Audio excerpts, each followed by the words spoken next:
Olá pessoal, hoje eu vou contar para vocês como eu fui do zero absoluto ao sucesso profissional nesses meus 25 anos de carreira.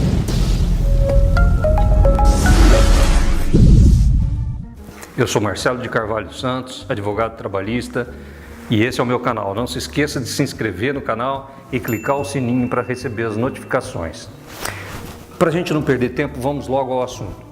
Eu comecei a fazer advocacia no escritório criminal, de advocacia criminal em 1994, que foi exatamente o ano em que eu me formei. Logo depois eu decidi, junto com um amigo de escritório, montar o nosso próprio escritório. Do nada, do zero absoluto. Nós procuramos um lugar para alugar, nós encontramos uma sala. E essa sala era a ex-sala de um dentista. E tinha uma pia no meio da sala e um gabinete do lado, no canto, cheio de baratas. Se tratava de um prédio de 2 andares, com uma escada, não tinha elevador, ao lado de uma pastelaria num recanto decadente do centro da cidade de Londrina. As pessoas compravam pastel, comiam o pastel na escada e ali deixavam seus pastéis. Quando eu saía à noite para ir embora para casa, eu já via os ratos por ali comendo o resto dos pastéis. Naquela época nós não tínhamos clientes.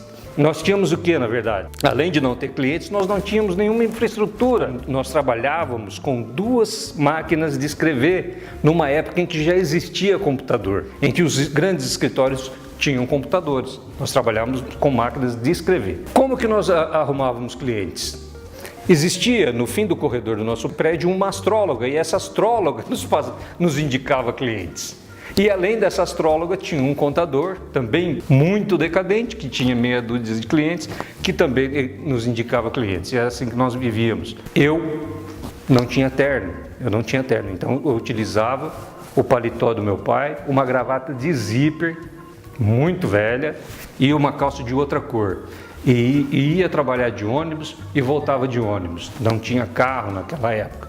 Nós vivíamos realmente num apuro muito grande. E assim nós ganhávamos dinheiro apenas para pagar as despesas do escritório, somente. Nesse escritório eu fiquei alguns meses e surgiu a oportunidade de eu trabalhar num escritório que, para os padrões londrinenses, era um escritório grande de advocacia trabalhista. Eu comecei a ganhar dinheiro?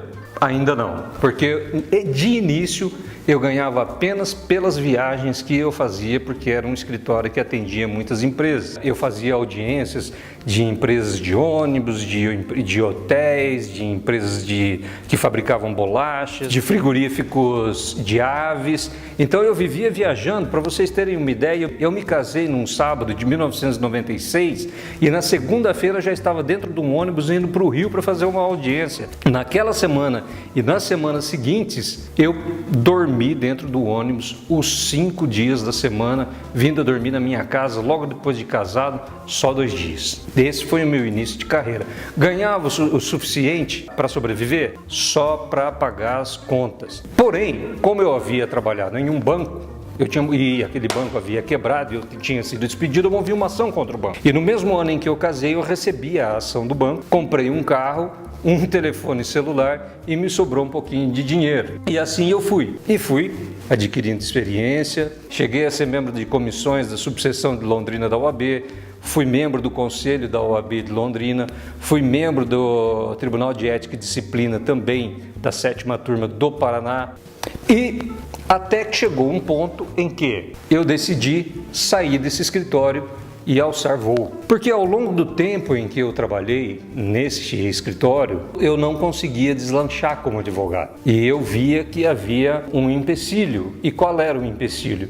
Uma limitação de ganhos. E que eu percebi logo que eu não sairia daquilo. Então eu e a minha esposa, que começou comigo no meu escritório lá em 1994, nós decidimos sair desse escritório e montarmos o nosso próprio escritório. E foi aí que realmente as coisas começaram a acontecer e a nossa advocacia começou a deslanchar. Por quê? Porque eu já tinha uma base de clientes construída com o meu próprio esforço. Porque durante o período em que eu trabalhei nesse escritório, eu encontrei um nicho bem específico de ações contra uma determinada empresa e dentro desse nicho é que consegui criar aquela base de clientes bem estruturada que foi crescendo organicamente. Depois de algum tempo, depois de 2 ou 3 anos trabalhando nesse novo escritório alugado, eu comprei meu próprio escritório e as coisas foram evoluindo até que eu comecei a advogar em São Paulo. A advocacia é boca a boca, você presta um bom atendimento, você dá bons resultados e isso se espalha naturalmente. E eu acabei chegando a São Paulo e as coisas realmente cresceram, como? Eu fiz alguma coisa desonesta para chegar a esse ponto, eu queimei etapas para chegar a esse ponto, negativo. Eu costumo ver dicas de advogados na internet ou em programas de televisão, dizendo que o advogado deve fazer isso, deve fazer aquilo, para queimar etapas, para poder ganhar dinheiro rapidamente, etc. Eu cheguei ao cúmulo de ver um cidadão, um advogado, um blogueiro, dizendo que não estude, já tem muito advogado no Brasil, para que você vai ser mais um que vai estudar? Vejam a aberração que esse cidadão diz. E aí ele começa a dar dicas de como você vai fazer sucesso na profissão fazendo coisas desonestas. A única forma de você queimar etapas é ouvindo experiências de quem já passou pela advocacia, para quem já obteve sucesso profissional, talvez se espelhando nessa pessoa, vendo onde ela errou, vendo onde ela acertou, para poder encontrar um atalho e talvez chegar mais rápido do que eu ao sucesso profissional. Eu não vou falar para vocês o que eu tenho de patrimônio, o que eu tenho de bens, o que eu tenho de dinheiro, porque nós vivemos num país onde existem milhões de pessoas passando fome. Eu acho que isso seria até um desaforo e uma falta de ética de minha parte. Mas então a dica que eu queria dar para vocês neste vídeo, meus caros, não existe atalhos, não existem pulos de etapas. Da mesma forma que você nasce com 0 anos e para você chegar a 20, você tem que esperar 20 anos. Para chegar dos 20 aos 40, você tem que esperar mais 20. Não tem como você pular dos 20 aos 40 de uma vez ou do 0 ao 20 de uma vez. Na advocacia é a mesma coisa. Não tem como você pular do 0 centavo a R$1 milhão em 6 meses. Isso não existe. Você tem que estudar, você tem que fazer uma boa prestação de serviços, você tem que batalhar para obter bons resultados, para assim você conseguir construir a sua base de clientes e fazer sucesso na profissão. É claro que as dicas que eu vou dar vão ser importantes na sua caminhada, porque você vai conseguir, só assim você vai conseguir queimar etapas. É isso que eu tinha que falar por hoje, pessoal. Até a próxima.